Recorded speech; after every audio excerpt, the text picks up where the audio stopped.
Hello friends. तो आज के इस वीडियो में हम बात करेंगे बेसिक इलेक्ट्रिकल सेफ्टी के बारे में। तो इलेक्ट्रिसिटी हम सब यूज़ करते हैं आज के ज़माने में। विदाउट इलेक्ट्रिसिटी हमारा दिन भी नहीं गुजरता।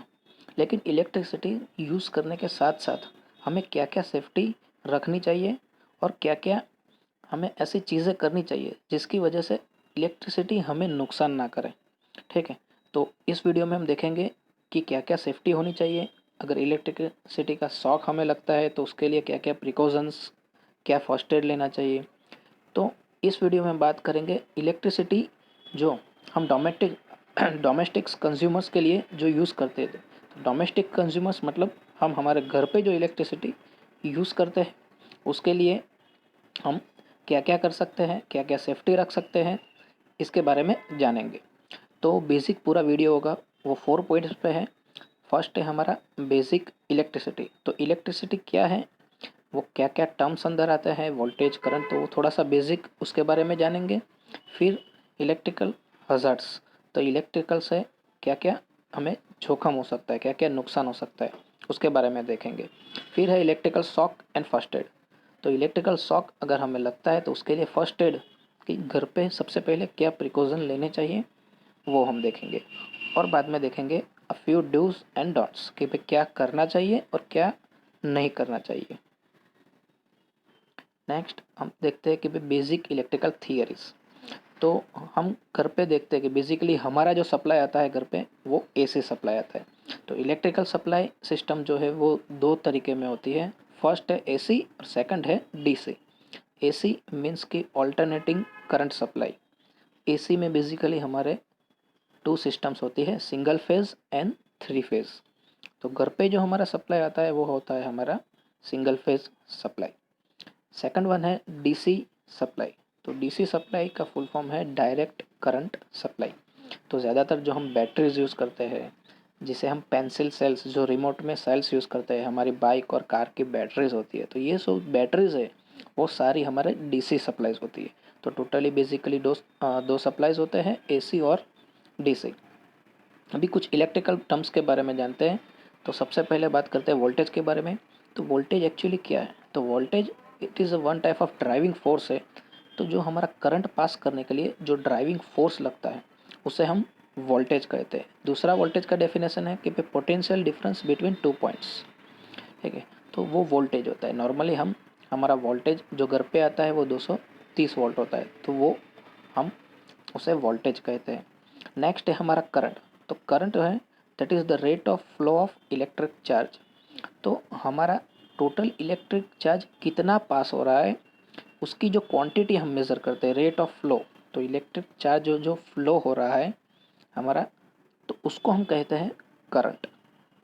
तो ये बेसिक दो टर्म्स है हमारा वोल्टेज एंड करंट। तो अभी वोल्टेज और करंट क्या है वो तो इलेक्ट्रिकल डेफिनेशंस हो गया। लेकिन अगर जनरल फंडा हमें समझना है थी एक्चुअली वो क्या है, तो एक पानी का एग्जांपल लेके हम समझ सकते हैं कि यहाँ पे दो डायग्राम मैंने दिखाए हैं। फर्स्ट है हमारा,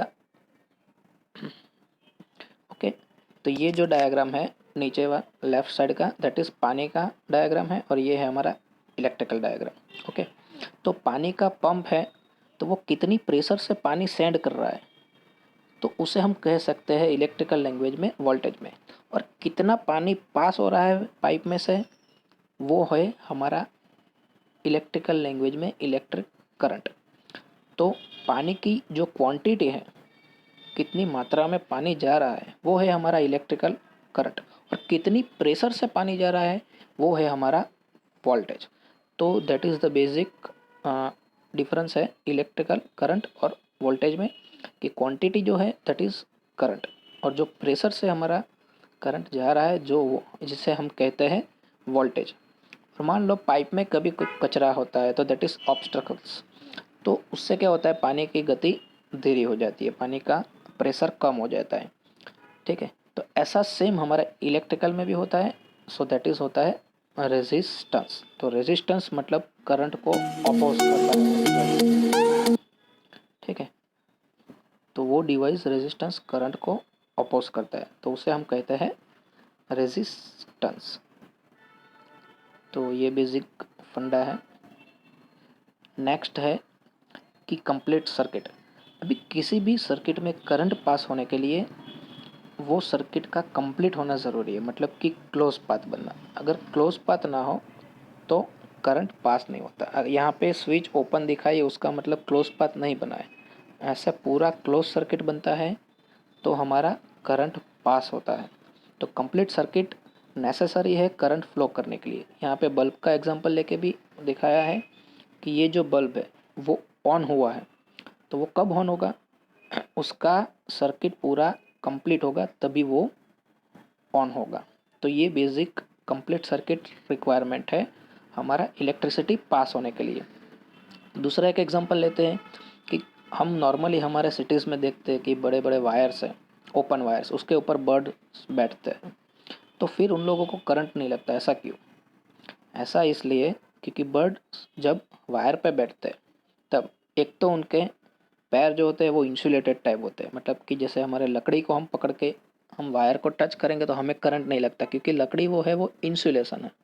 तो वैसे उनके पैर जो होते हैं वो भी one type of insulation work करते हैं। और दूसरा है कि बर्ड जो बैठा है तो वो हवा में बैठे होते हैं, उसका शरीर का कोई भी पार्ट, बॉडी का कोई भी पार्ट कहीं पे दूसरी जगह पे टच नहीं होता है, मतलब कि ये सर्किट जो है वो ओपन सर्किट है। ठीक है, तो क्लोज सर्किट अगर ना हो तो करंट पास नहीं होता है। सेम ये जो एक एग्जांपल लिया है कि ये आदमी वायर के साथ लटका हुआ है, तो उसने वायर को तो पकड़ लिया बट उसका क्लोज पाथ कंप्लीट नहीं हुआ है, सो उसमें से करंट पास नहीं होगा, इसलिए इस ये जो इंसान लटक रहा है उसको करंट नहीं लगेगा, इलेक्ट्रिकल शॉक नहीं लगेगा, हम ऐसा कह सकते हैं।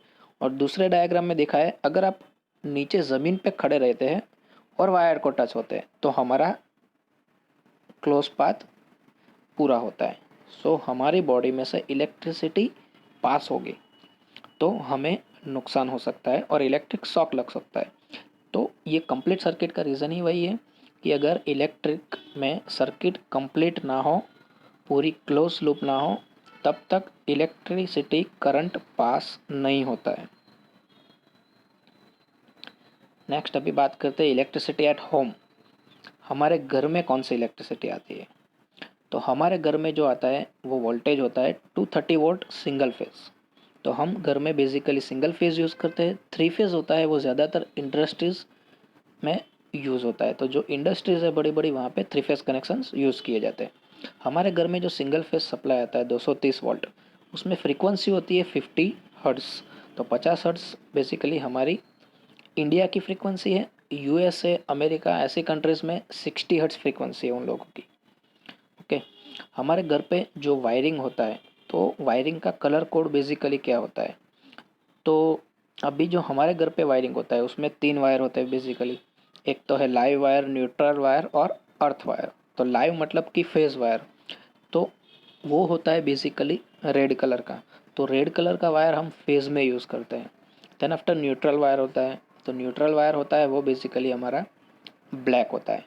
तो ब्लैक वायर हम न्यूट्रल के लिए, ये कलर कोडिंग है जिससे हमें पता चल सके कि भाई रेड कलर का वायर है तो वो फेज़ का है, ब्लैक कलर का वायर है वो न्यूट्रल का है।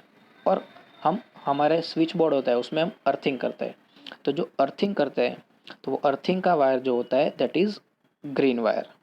तो टोटली 3 वायर हम यूज़ करते हैं, रेड, ब्लैक एंड ग्रीन।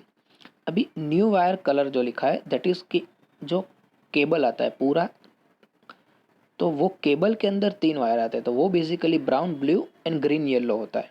तो जो ब्राउन कलर का है दैट इज़ हमारा लाइव वायर, मीन्स कि हम रेड के साथ कंपेयर कर सकते हैं, तो that is red is brown.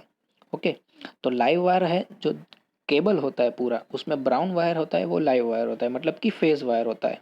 Green and yellow होता है वो हमारा अर्थिंग है, और ब्लू वायर है वो नेगेटिव, मतलब हमारा न्यूट्रल वायर। तो हम ऐसे कलर कोड के हिसाब से वायर को यूज़ करते हैं। अगर थ्री फेस कनेक्शन होता है तो उसमें जो कलर कोड आता है वो red, yellow and blue. R phase, Y phase और बी फेज के लिए हम उसको बेसिकली यूज़ करते हैं। नेक्स्ट, जो घर पे हम केबल्स एंड प्लग्स यूज़ करते हैं, तो केबल्स हमारा घर पे बेसिकली हम लैपटॉप्स हो, हमारा टीवी का केबल्स होता है, तो अलग अलग केबल्स होते हैं। तो वो 2 पिन केबल्स या 3 पिन केबल्स भी हो सकता है। अगर 3 पिन प्लग होता है तो बेसिकली ये जो डायग्राम में दिखाया है फर्स्ट डायग्राम में, तो 3 पिन प्लग में बेसिकली हमारा जो राइट साइड का होता है तो वो लाइन साइड होता है, एक न्यूट्रल होता है और ऊपर का जो बड़ा वाला टर्मिनल है दैट इज़ कॉल्ड अर्थिंग, तो उसे हम अर्थिंग कहते हैं। तो जिसके वजह से हम हमारा जो इक्विपमेंट है वो अर्थ होता है, अर्थिंग के साथ कनेक्टेड होता है। नाउ बात करते हैं सॉकेट की। तो ये जो सॉकेट है तो उसमें जो राइट साइड होता है बेसिकली, नॉर्मली ऐसा होता है कि राइट साइड हम हमारा लाइन रखते हैं, लेफ्ट साइड हम हमारा न्यूट्रल पॉइंट रखते हैं और ये ऊपर वाला है वो हमारा अर्थिंग होता है। ठीक है, तो जो बड़ा टर्मिनल है ऊपर का single that is called earthing, और लेफ्ट साइड के टर्मिनल में हम ज़्यादातर न्यूट्रल पॉइंट वायर ही लगाते हैं, और राइट साइड के टर्मिनल में लाइव वायर मतलब कि हमारा रेड वायर लगता है बेसिकली। ये अलग अलग 3 पिन सॉकेट दिखा है यहाँ पे। ये जो है वो कंप्लीट सॉकेट है, मतलब कि वाटर प्रूफ सॉकेट आता है कि कहीं पे अगर हम गार्डन्स में आउटलेट में कि भाई बारिश के मौसम में अगर हमें यूज़ करना है तो हम उसको यूज़ कर सकते हैं। ठीक है, नेक्स्ट बात करते हैं live, neutral, earth and fuses की। तो live wire, neutral wire, earth and fuse, तो ये चीज़ क्या है? तो बेसिकली यहाँ पे एक कंप्लीट सर्किट दिखाई है कि ये जो लाइन है, तो लाइन से हम बेसिकली सप्लाई स्टार्ट करते हैं। ये अप्लायंसेस है, मतलब कोई भी इलेक्ट्रिकल इक्विपमेंट ले लिया है तो उसका न्यूट्रल, तो ये हमारा क्लोज पाथ बनता है। अभी ये मान लो कि फ्रीज है तो हम उसको अर्थिंग करते हैं, उसके बॉडी को अर्थ करते हैं। ठीक है, तो उसको अर्थिंग प्रोवाइड किया है। तो ये टोटल 3 चीज़ है, लाइन, न्यूट्रल एंड अर्थिंग। और चौथा है जो हमारा फ्यूज़। तो हमारा जो फ्यूज़ होता है वो हम ऑलवेज फेज़ में लगाते हैं, फ्यूज़ कभी भी न्यूट्रल में नहीं लगता है। हम फ्यूज़ जो होता है वो फेज़ में लगाते हैं और सर्किट में के सीरीज़ में होता है फ्यूज़। ठीक है, तो हमारे घर पे भी हम फ्यूज़ यूज़ करते हैं बेसिकली। तो ये है हमारा लाइव, तो इसको L means live wire, live, तो उसको हम फेज़ भी कह सकते हैं और लाइव वायर भी कह सकते हैं। N means neutral, E means earthing, और है हमारा इक्विपमेंट है फ्यूज़ और सर्किट ब्रेकर। तो हम एमसीबी भी जो यूज़ करते हैं हमारे घर में, तो एमसीबी को हम सर्किट ब्रेकर भी कह सकते हैं। तो सेम लाइव और न्यूट्रल वायर्स होता है, उसमें से करंट हमारा पास होता है। तो लाइव और न्यूट्रल वायर मीन्स जो हमारा क्लोज लूप बनता है, जो करंट पास होता है दैट इज़ कॉल्ड हमारा live and neutral wire. Earth wire जो होता है वो हमें प्रोटेक्शन के लिए होता है। तो हम इक्विपमेंट को अर्थिंग करते हैं तो हमें शॉक लगने के चांसेस काफ़ी कम हो जाते हैं, तो हमारे प्रोटेक्शन के लिए हम ये अर्थ वायर यूज़ रखते हैं। देन आफ्टर है फ्यूज़। तो फ्यूज़ जो होता है तो वो अलग अलग टाइप के फ्यूज़ आते हैं। तो यहाँ पे डायग्राम में सबसे पहला जो फ्यूज़ दिखाया है ग्लास में, तो उसको हम ग्लास फ्यूज़ कहते हैं। ठीक है, तो इलेक्ट्रॉनिक्स इक्विपमेंट जो आते हैं कभी कभी, तो उसके अंदर ऐसा फ्यूज़ हमें देखने के लिए मिलता है, तो वो होता है ग्लास फ्यूज़। तो ग्लास के अंदर पतला सा तार रहता है तो वो ग्लास फ्यूज़ है। और सेकंड जो हम कहते हैं सिरामिक फ्यूज़, जो हमारे घर पे, बिल्डिंग्स में, सभी जगह पे लगा रहता है, तो वो होता है सिरामिक फ्यूज़। तो फ्यूज़ बेसिकली ये घर पे जो यूज़ होते हैं वो बेसिकली 2 टाइप के फ्यूज़ होते हैं। वैसे बहुत अलग अलग HRC fuse, high rupturing capacity, अलग अलग फ्यूज़ आते हैं, लेकिन हमारे घर पे ये 2 तरीके के फ्यूज़ ज़्यादातर हमें देखने को मिलते हैं। और एक सेफ्टी डिवाइस हम घर पे लगाते हैं, उसे हम कहते हैं एमसीबी। सबने ये देखा होगा, ये लास्ट वाला डायग्राम है that is called MCB, miniature circuit breaker. तो एमसीबी का फंक्शन हमारा ये रहता है कि कभी भी घर में फॉल्ट होता है, शॉर्ट सर्किट होता है, तो वो तुरंत ट्रिप हो जाता है। ट्रिप हो जाता है मतलब कि बंद हो जाएगा, तो हमारे घर का सप्लाई वो कट आउट कर देगा, तो फॉल्ट आगे ना बढ़ पाए। ठीक है, तो वो प्रोटेक्शन के लिए हम डिवाइस यूज़ करते हैं। तो ये सारे प्रोटेक्शन डिवाइसेस हैं, फ्यूज़ और एमसीबी। ना अभी बात करते हैं इलेक्ट्रिकल हैज़र्ड्स की। तो इलेक्ट्रिकल अगर प्रॉब्लम आता है तो उसकी वजह से हमें क्या क्या जोखम हो सकता है, क्या क्या नुकसान हो सकता है। तो इलेक्ट्रिसिटी की वजह से सबसे पहले तो हमें शॉक लगता है, तो शॉक लगने का सबसे पहला रिस्क होता है। अभी शॉक लगता है तो उससे हम बंद भी हो सकते हैं कि भाई शॉक लगता है। फिर इलेक्ट्रिसिटी में जो बड़े बड़े स्पार्किंग्स होते हैं, अगर दो फेज टच हो गए, फेज न्यूट्रल टच हो गए, तो बहुत बड़ा स्पार्क होता है और वहाँ पे ऐसा बर्न होने का इंजरीज है। तो स्पार्क की वजह से हमारा जो बॉडी है तो वो बर्न हो सकता है। फिर फायर, तो फायर मतलब कि आग लगना। तो ज़्यादातर केसेस में जो हमारे घर में आग लगती है, कॉम्प्लेक्सेस में आग लगती है, बिल्डिंग्स में आग लगती है, वो सारी आग ज़्यादातर होती है वो इलेक्ट्रिसिटी की वजह से लगती है। ठीक है, काफ़ी जगह न्यूज़ में पढ़ते हैं कि आग लगी शॉर्ट सर्किट होने की वजह से। तो ऐसा क्यों होता है? कहीं पे वायर ब्रेक हो जाता है, कहीं पे लाइन और न्यूट्रल अगर टच हो जाते हैं तो वहाँ पे स्पार्किंग होता है, और वो आर्क की वजह से आसपास अगर ऐसा मटेरियल हो कि जो आग पकड़ ले, पेपर्स हो, लकड़ी हो, तो वो सब जलने लगता है। तो इसकी वजह से आग लगने के चांसेस इलेक्ट्रिसिटी के शॉर्ट सर्किट में सबसे ज़्यादा है। ठीक है, नेक्स्ट है risk of I injury. Same spark होता है, अगर उसके नज़दीक हम होते हैं, अगर कोई पर्सन्स काम करता है इलेक्ट्रिसिटी में तभी स्पार्क लगता है, तो उसका आँख का इंजरी, मुंह का जलने का, तो ये सब रिस्क ज़्यादा होता है। और काफ़ी हाई ब्लो में ऐसा आर्क होता है तो आँख में लगने के चांसेस ज़्यादा है उसके। तो ये सब हमारे नॉर्मल साइड इफ़ेक्ट्स है इलेक्ट्रिकल हैज़ार्ड्स के। हाँ, अभी बात करते हैं इलेक्ट्रिकल शॉक की। बेसिकली तो हमें जब भी इलेक्ट्रिकल शॉक लगता है, मतलब कि ह्यूमन बॉडी, तो ह्यूमन बॉडी पे क्या इफ़ेक्ट होता है और कैसे इलेक्ट्रिकल शॉक लगता है। तो ह्यूमन बॉडी की हम बात करें तो इलेक्ट्रिकल शॉक लगता है तब एक्चुअली क्या होता है। हम जब भी कोई इक्विपमेंट को टच करेंगे और अगर लाइव वायर के साथ हमारा बॉडी पार्ट कनेक्ट हो जाता है, तो जो करंट का फ्लो इक्विपमेंट में से हो रहा था, भाई ये करंट का फ्लो इक्विपमेंट में से हो रहा है। ठीक है, तो ये लाइव सप्लाई रेड वायर है, यहाँ पे नीचे ब्लू वायर है, ये अप्लायंसेस है, तो ये डायरेक्शन है वो करंट फ्लो का है।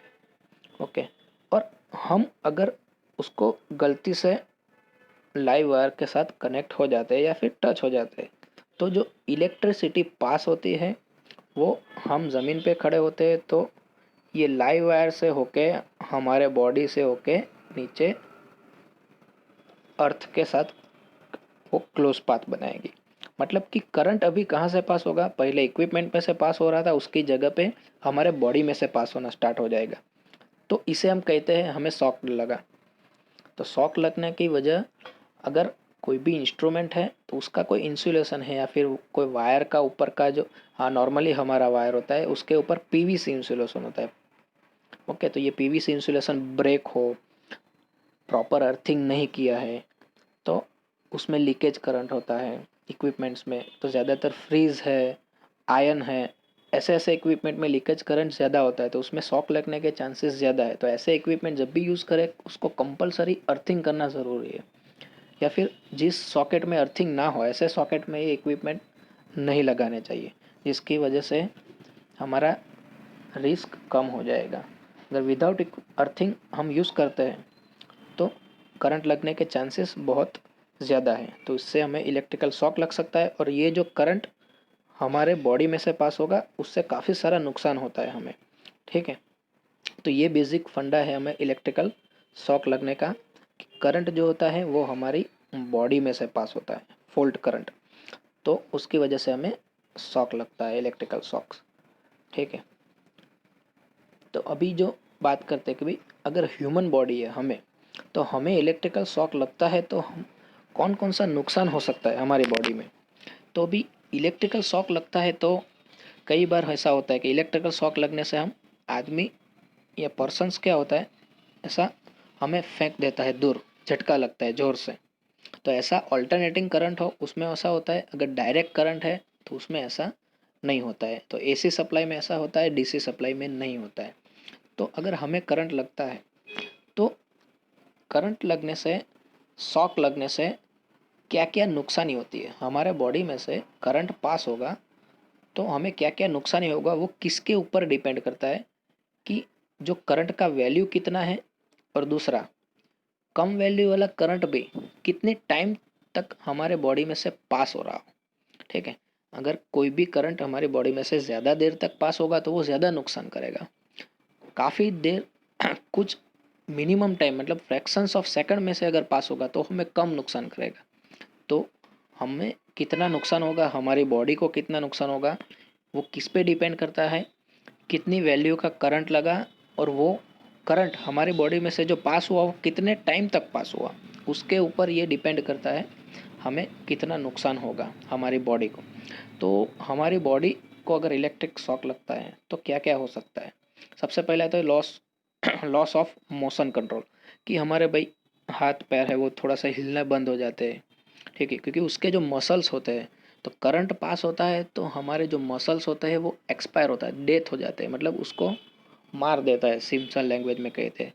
तो ये मसल्स का डेथ हो जाने की वजह से हम मोशंस जो कर सकते हैं तो वो काफ़ी स्लो हो जाता है, ठीक है। दूसरा है रेस्पिरेटरी अरेस्ट, मतलब कि हम जो सांस लेते हैं तो उसमें दिक्कत आती है सांस लेने में, ये प्रॉब्लम्स भी हो सकता है। दूसरा पेन है, तो जो मसल्स डेथ हो जाते हैं उसकी वजह से हमें पेन होता है बॉडी में, तो जिस एरिया में से करंट पास हुआ है उसमें से पेन होगा। फिर फिजिकल फैटिग, कि भाई कोई आर्क हुआ ये हुआ तो हमारे फिजिकली डैमेज होने के चांसेस है। कई केसों में ऐसा होता है कि भाई वर्कर्स के काम करते वक्त बड़ा स्पार्क होता है तो उसकी उंगली कट जाती है, उंगली इतनी बड़ी जल जाती है कि उसको काट देना पड़ता है, तो ऐसे बड़े बड़े फिजिकल प्रॉब्लम भी आ सकते हैं। नेक्स्ट है कार्डियक अरेस्ट, अभी काफ़ी हैवी करंट पास होता है तो उसका सबसे मेजर हमारा इलेक्ट्रिक शॉक का डिसएडवांटेजेस ये होता है कि भाई हमारा हार्ट बंद हो जाता है। हार्ट का जो कार्डियक, कार्डियक मतलब हार्ट, तो हार्ट पे बहुत सारा इफेक्ट होता है, तो और हार्ट का जो पंपिंग है वो बंद हो जाता है, तो इसकी वजह से इंसान की डेथ होने के चांसेस सबसे ज़्यादा बढ़ जाते हैं। और फाइनल है बर्न, तो भाई इलेक्ट्रिक करंट पास हो तो हमारे बॉडी के कुछ हिस्से होते हैं वो जल जाते हैं। तो ये सब इलेक्ट्रिकल हैज़ार्डियस है कि हमें नुकसान करता है बेसिकली। तो कुछ है, ये है डायग्राम्स। तो पहला डायग्राम्स में दो उंगली काली हो गई है, तो मतलब वायर हाथ में हो या वहाँ पे स्पार्क हुआ हो जोर से, ठीक है, तो हमारे उंगली पे ऐसे धब्बे पड़ जाते हैं, ये जलने के निशान से। दूसरा डायग्राम से पैर का, तो इलेक्ट्रिसिटी हमें टच करती है तो वो क्लोज लूप ज़्यादातर हमारे पैर से ही होता है ज़मीन के साथ, क्योंकि हमारे पैर ज़मीन के साथ टच होते हैं। तो पैर में से ऐसे पास होगा इलेक्ट्रिसिटी, करंट पास होगा तो वो जलने के चांसेस है। थर्ड वाला फिगर है भाई, प्लग में वायर लगा है तो कभी कभी वायर में शॉर्ट सर्किट होता है तो वो वायर जलने का स्टार्ट हो जाता है, क्योंकि वायर जो होता है उसका कोटिंग जो होता है वो बेसिकली हमारा प्लास्टिक पीवीसी मटेरियल का होता है, पॉलीविनाइल क्लोराइड का, तो वो तुरंत आग पकड़ लेता है तो वो जलने का स्टार्ट हो जाता है। तीसरे में भी इलेक्ट्रिक बर्न, के हाथ में अगर इलेक्ट्रिक स्पार्क हुआ है बड़ा तो हमारा हाथ फिजिकली जल जाता है। तो ऐसे नुकसान होने के बहुत बड़े बड़े चांसेस है इलेक्ट्रिक शॉक्स में। अभी बात करते हैं कि भाई किसी को अगर इलेक्ट्रिक शॉक लगता है, हम कहीं पे है हमारे आसपास किसी को इलेक्ट्रिक शॉक लगता है तो हमें इमीडिएटली क्या करना चाहिए। बाद में तो हम उसे डॉक्टर के पास लेके जाएंगे, लेकिन हम उसके पास है, साथ है, तो हमें क्या क्या करना चाहिए। तो सबसे पहले तो बात करते हैं कि हमें किसी पर्सन को इलेक्ट्रिक शॉक लगा है तो उसे टच नहीं करना चाहिए। सबसे पहले तो उसके आसपास अगर कोई वायर है जिस वायर से उसको इलेक्ट्रिक शॉक लगा है तो उससे दूर करने के लिए हमें ऐसा इंसुलेटिंग मटेरियल यूज़ करना चाहिए जिससे हमें करंट ना लगे। अगर हम उसको टच करेंगे तो हमें भी शॉक लगेगा, हमारी बॉडी में से भी करंट पास होगा, तो क्या होगा, दोनों को नुकसान होगा। तो उससे बेटर ये है कि भाई जिसको शॉक लगा है उसके जो बॉडी है, तो वो बॉडी के साथ जो भी इलेक्ट्रिसिटी या वायर जो भी टच हुआ है, कोई इक्विपमेंट के साथ टच हुआ है तो उसको दूर करें। सबसे पहले तो इमीडिएटली उसको दूर करें। तो उसको दूर करने के लिए हम बेसिकली लकड़ी का इस्तेमाल कर सकते हैं। तो लकड़ी जो है वो इलेक्ट्रिसिटी पास नहीं होने देती, वो इंसुलेटिंग मटेरियल है। दूसरा है कोई प्लास्टिक्स हो आसपास पड़ा हुआ हो तो हम ऐसा यूज़ कर सकते हैं, ठीक है, बट कभी भी उसको डायरेक्टली छूना नहीं है क्योंकि वो दोनों के लिए डेंजर हो जाता है। तो सबसे पहला उसको वायर्स को दूर करें किसी लकड़ी या ऐसे से, या फिर जिस वायर से उसको इलेक्ट्रिक शॉक लगा है उसकी अगर आसपास स्विच हो, बड़ी एमसीबी हो, तो तुरंत उसको बंद कर दे ताकि क्या हो, इलेक्ट्रिक सप्लाई ही बंद हो जाए और वो आदमी के शरीर में से जो करंट पास हो रहा है इलेक्ट्रिसिटी पास हो रही है वो ही बंद हो जाएगी। सो उसके बचने के चांसेस सबसे ज़्यादा है। तो आसपास में एमसीबी हो उसे बंद कर दे। दूसरा नेक्स्ट कि भाई तुरंत कॉल करें एम्बुलेंस या किसी को, डॉक्टर को, किसी को भी। तो नेक्स्ट है कि भाई किसी आपने एमसीबी बंद कर दी, तब तक वो इंसान को करंट तो थोड़ा बहुत पास हो गया है उसकी बॉडी में से, तो हम आगे क्या करेंगे। तो करंट पास होने की वजह से नुकसान होता है कि भाई वो सांस नहीं ले सकता, कभी कभी उसका हार्ट बंद हो जाता है। तो अगर वो सांस नहीं ले पाता है तो ऐसी कंडीशन में हमें हमारे मुंह से उसके मुंह में सांस देनी चाहिए। जैसे इंसान डूबता है तो जैसे मुंह में सांस देते हैं, सेम ऐसे ऐसा करने से उसकी सांस फूलेगी और वो सांस लेना स्टार्ट कर सकता है। तो उसके मुंह में सांस देने से अगर उसका जो हार्ट होता है वो बंद हो जाता है, तो ज़ोर से उसके मुंह में हम सांस देते हैं तो हार्ट का जो पंपिंग स्टॉप हो गया होता है कभी कभी ऐसी कंडीशन में, तो वो पंपिंग तुरंत स्टार्ट हो जाता है। दूसरा कि उसका हार्ट का साइड है, तो फिफ्थ में ऐसा ब्रीथिंग दिखा है कि हार्ट का जो साइड है वहाँ पे हमें ऐसे प्रेशर के साथ पंपिंग देना है। ठीक है, तो इससे हार्ट को अगर प्रॉब्लम हो रहा हो तो उसको थोड़ी सी राहत मिलेगी। तो ये सब फर्स्ट एड है, हम ऐसा कर सकते हैं। नेक्स्ट है कि भाई बंद पे कोई अगर जल गया है तो तुरंत उसके ऊपर पानी लगाना चाहिए, और उसको जितना जला हुआ पोर्शन है वहाँ पे हमें नॉर्मली हमारा जो घर पे साफ क्लॉथ होता है वो लपेट देना चाहिए। उसके बाद डॉक्टर के पास जाना चाहिए। तो ये सब घर पे हम फर्स्ट एड कर सकते हैं। तो सबसे पहला है बेसिकली कि इलेक्ट्रिसिटी, किसी को करंट लगता है, शॉक लगता है, तब स्विच बंद कर दो या फिर किसी इंसुलेटिंग मटेरियल, लकड़ी, प्लास्टिक हो, ऐसे मटेरियल से उसको दूर करो। दूसरा है कि भाई इमरजेंसी कॉल कर दो किसी को। नेक्स्ट है कि भाई उसका ब्रीथिंग देना हमें, ठीक है, माउथ ब्रीथिंग। तो उसको माउथ ब्रीथिंग दो तो उसका सांस अटक गई है, हार्ट का पंपिंग धीरा हो गया है, बंद हो गया है, तो वो स्टार्ट होने के चांसेस बहुत ज़्यादा है। नेक्स्ट है अगर बंद होता है तो उसको हाथ है या कहीं पे भी बंद हुआ शरीर में तो उसको ऊपर पानी डालना ताकि उसको थोड़ी राहत मिलेगी। और नेक्स्ट उसके ऊपर थोड़ा सा कवर कर दो अच्छे से क्लॉथ का। तो ये सब हमारे फर्स्ट एड है। अगर इलेक्ट्रिकल शॉक लगता है तो घर पे हम क्या कर सकते हैं। ठीक है, तो अभी नेक्स्ट बात करते हैं कि डूज भी क्या करना चाहिए। ठीक है, तो इलेक्ट्रिकल सेफ्टी के लिए क्या करना चाहिए। अभी कोई भी नहीं चाहेगा कि मुझे इलेक्ट्रिकल शॉक लगे, ठीक है, ये कोई खाने की चीज़ तो है नहीं कि खा ले तुरंत।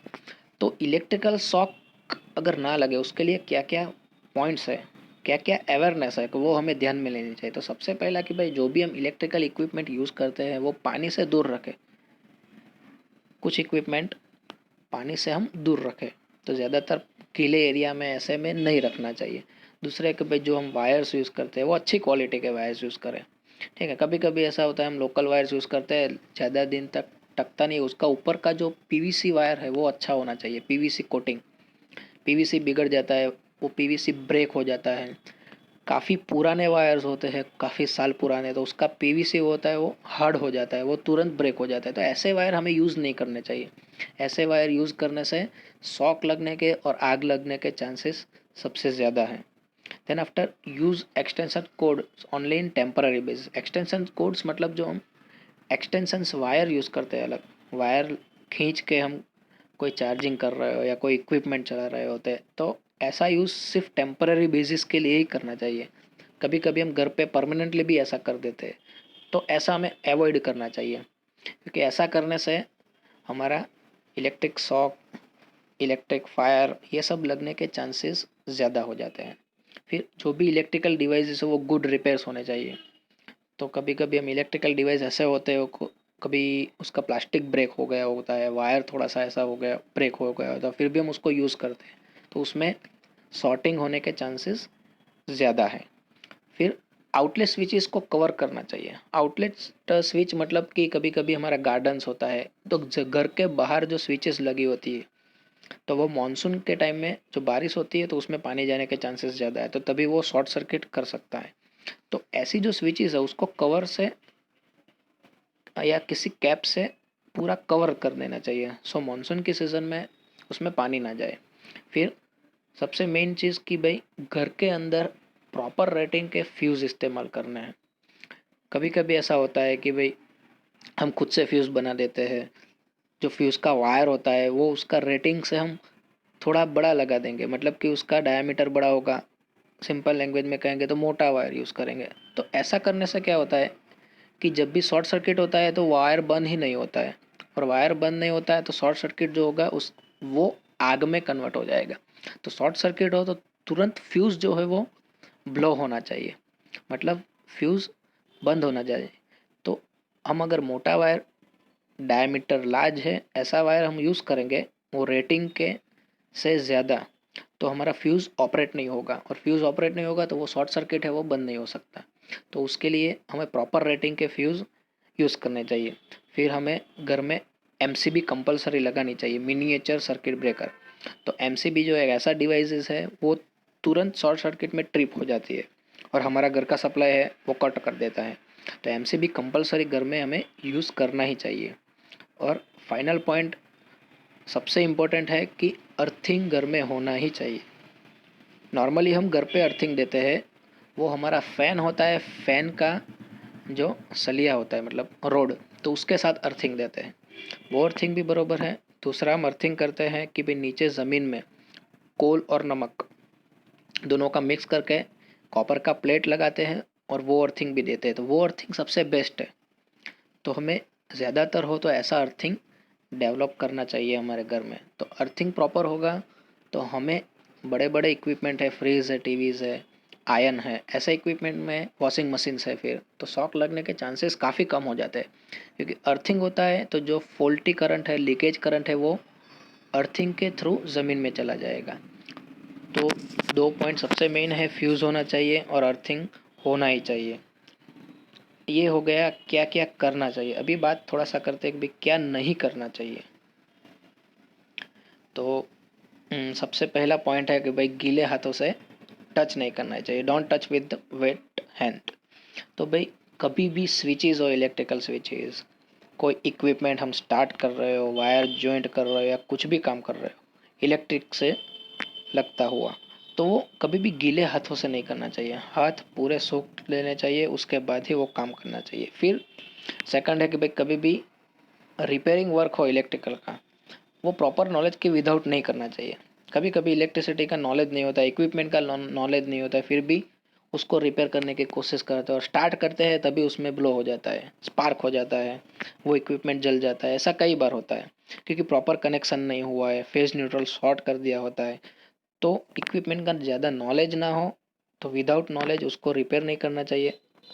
अगर कुछ रिपेयरिंग वर्क हम घर में करते हैं तो प्रॉपर इंसुलेशन यूज़ करना चाहिए हमें। प्रॉपर इंसुलेशन मतलब कि शूज़ या चप्पल ऐसा पहनना चाहिए, या फिर लकड़े का टेबल हो उसके ऊपर खड़े रहना चाहिए अगर हम घर में कोई काम कर रहे हो। तो उससे क्या होता है, हमारा क्लोज लूप नहीं बनता है। तो अगर इन केस हम लाइव वायर के साथ टच भी हो जाते हैं तो हमें शॉक लगने के चांसेस काफ़ी कम हो जाते हैं।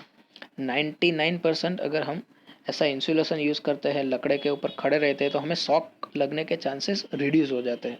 तो अगर ऐसा काम है तो उसमें हमें शूज़ पहनने चाहिए। शूज़ पहने उसके साथ साथ अगर हमारे पास घर पे रबर मैट हो, ऐसा हो तो उसके ऊपर खड़े रह के काम करना चाहिए। तो उसकी वजह से क्या होगा, हमारे इलेक्ट्रिक शॉक लगने के चांसेस काफ़ी कम हो जाता है। नेक्स्ट है डोंट यूज़ ब्रोकन वायर्स। टूटे हुए वायर्स हो, ब्रोकन हो, मतलब कि ऊपर का इंसुलेशन हो वो ब्रेक हो गया हो, उसमें क्रैक हो आ जाती है कभी कभी, काफ़ी पुराने वायर्स में ज़्यादातर ऐसा होता है। तो ऐसे वायर कभी भी इस्तेमाल नहीं करना चाहिए जिसकी वजह से इलेक्ट्रिसिटी का शॉक लगे। और नेक्स्ट है least joint should be used. जितने जॉइंट्स ज़्यादा होते हैं उतने प्रॉब्लम ज़्यादा होते हैं इलेक्ट्रिकल में, ठीक है। तो कम से कम वायर का जॉइंट्स कर रखना चाहिए, ठीक है। कभी कभी हम ऐसा घर पे करते हैं, एक लंबा वायर होता है उसमें तीन तीन जॉइंट्स होते हैं, तो ऐसा नहीं करना चाहिए। पूरा एक ही वायर यूज़ हो ऐसा हमें यूज़ करना चाहिए, जिसकी वजह से हमारा चांसेस कम हो फायर इलेक्ट्रिकल हैज़र्ड्स का। तो ये सारे बेसिक्स पॉइंट्स है जो घर पे हमें यूज़ करने चाहिए, ठीक है टोटल। So thank you. अगर कोई क्वेश्चन हो तो पूछ सकता है।